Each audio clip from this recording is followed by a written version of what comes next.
চলে আসলাম 9-এর আরেকটা রাইটিং নিয়ে। আজকের রাইটিং হচ্ছে প্রসেসিং। কোন জিনিসটা কীভাবে তৈরি হচ্ছে বিভিন্ন ধাপে ধাপে এইটাই। আজকের প্রসেসিংয়ে তোমাদের লেসন হচ্ছে 8 এক্সারসাইজ 6। তাতে আছে জল চক্র, ওয়াটার সাইকেল, অর্থাৎ কীভাবে জল থেকে মেঘ হচ্ছে, মেঘ আবার কীভাবে জলে পরিণত হচ্ছে, এই যে চক্র এটাকে চাকার মতো হচ্ছে, এটাকে নামই হচ্ছে জল চক্র, water cycle.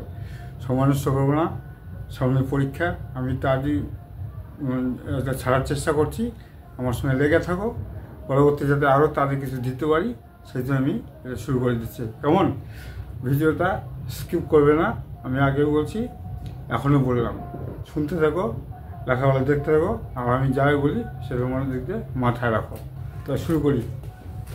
Class 9 English book lesson 8 exercise 6। Processing হচ্ছে ওয়াটার সাইকেল, জল চক্র। শুনতে থাকো, আবার আমি এটা পড়বো, মানে বুঝাবো।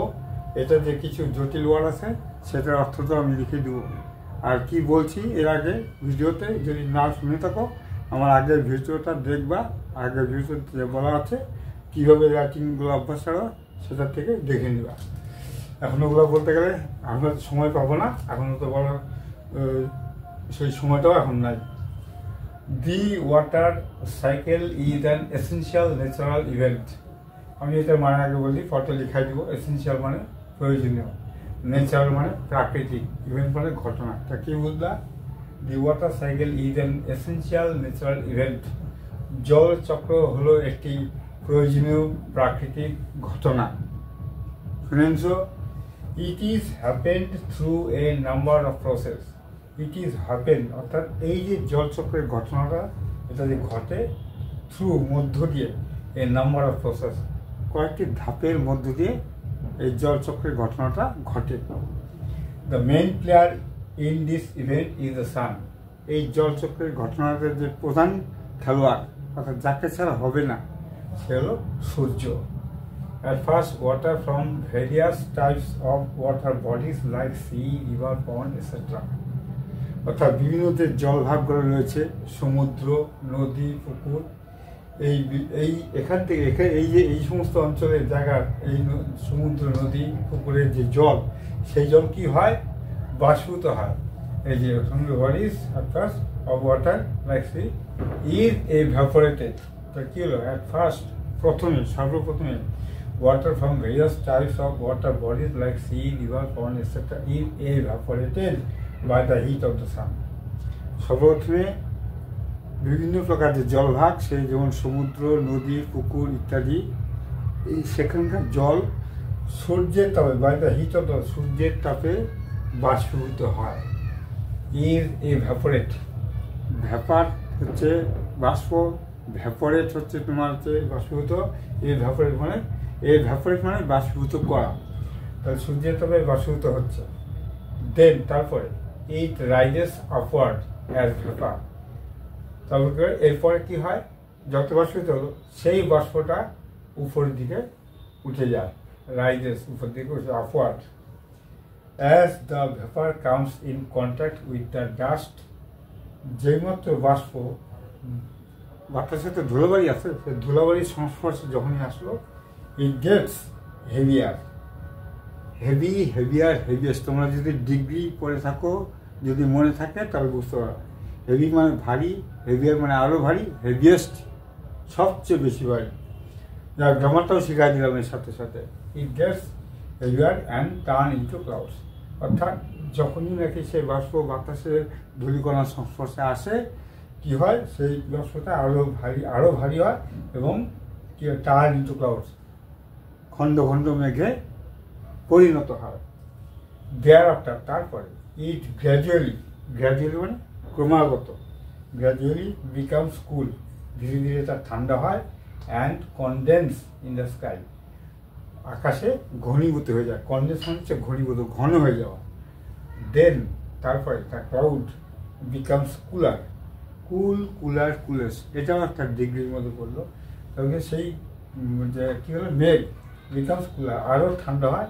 অ্যান্ড হেভিয়ার, আরও ভারী হয়। কেন? কখন?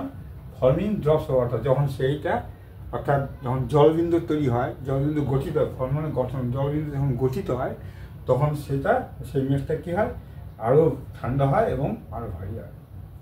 অ্যাট লাস্ট, অবশেষে, আমি এটা ফাইনালেও লিখতে পারো, ফাইনালি FINALLY লিখতে পারতাম, লিখি না, তোমরা লিখতে পারো, এটা না লিখে ফাইনালি লিখবা, অসুবিধা তো কিছু নাই।